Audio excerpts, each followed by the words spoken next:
In chapter 12, we're introduced to Abram. In chapter 12, Abram is no spring chicken. Amen. He's up in age. He's 75 years old, but he has a wife who's a PYT. For those of you who may not understand what I'm saying, in the words of Michael Jackson, he has a pretty young thing. The text opens by saying, now the Lord has said to Abram, get out of your country, from your family and from your family's house, to a land I will show you. I will make you a great nation. I will bless you. I will make your name great, and you will be a blessing. I will bless those who bless you, and I will curse those who curse you. Through you, every family on the earth will be blessed. God positions Abram first by moving him out of his comfort zone. Can I teach for a while? Abram is comfortable. He's wealthy, and he has established a name for himself. He has acquired great wealth. He has acquired great stock and land. Abraham has everything right where he is. But check this out. But in order for his positioning to be aligned with God's purpose, he had to move him to a place where he is not tied and connected with his past. Ooh, y'all missed that thing. Preach, Johnson. In order for his positioning to be aligned with God's purpose, he had to move him to a place to where he is not tied and connected with his past. He moves him from his country to release the ties of his past so he can make him a great nation. Now, it's interesting that God moves Abram to position him so his descendants can be a great nation.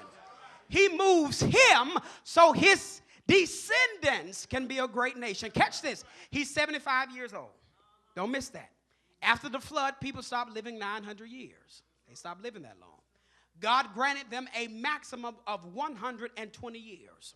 But God's plan for Abram is to make him a great nation through his descendants. And in order for his descendants to become a great nation, he has to have an offspring. But they don't have children. He's 75. Did y'all catch that? He has the PYT. She's 65. Now, chapter 11, we find the story of the Tower of Babel that places us in this predicament.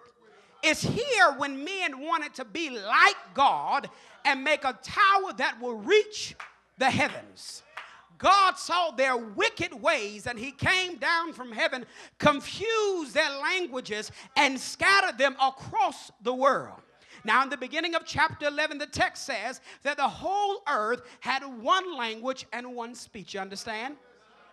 By the end of chapter 11, they were all confused. It don't take long to get confused. They had multiple languages and speeches. Now, in the beginning of chapter 11, Pastor, they had one language and one speech.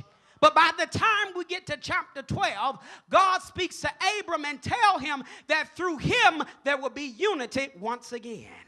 I don't know if you understand where I'm going with this, but God positioned him to take the process of the end of chapter 11 to bring him glory. Let me bring it to where you live and ring your doorbell. God is positioning you that he may use you to correct the way things used to be done.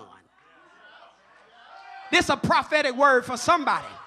God has impregnated you that he may use you to bring him glory for the sake of the outcome of your future. I have a sense in my spirit that there is something that God is trying to do in your church right now in this season, and he's looking for some people who are willing to leave their comfort zone and their silos so he can use you to bring him glory.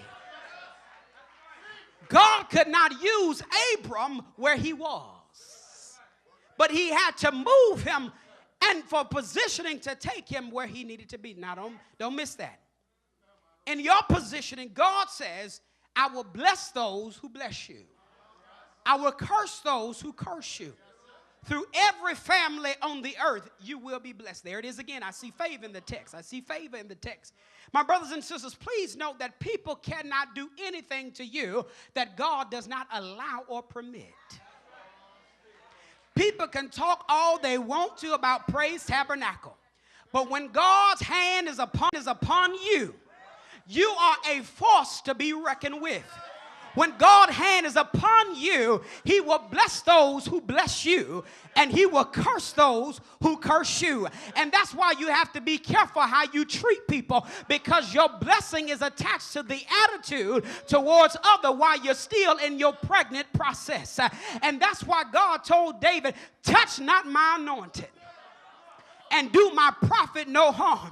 Touch your neighbor and say, if you want to be blessed, you better keep your mouth off of me.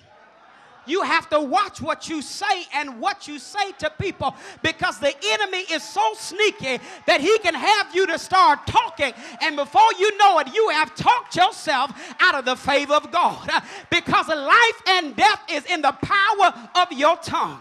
I wish I could talk to somebody in here, because you can either be blessed or cursed by what you speak out of your mouth. So even in the positioning process, there is still protection. Somebody shout protection. While God is positioning you, he still places an hedge of protection that nobody can touch you while he's using you.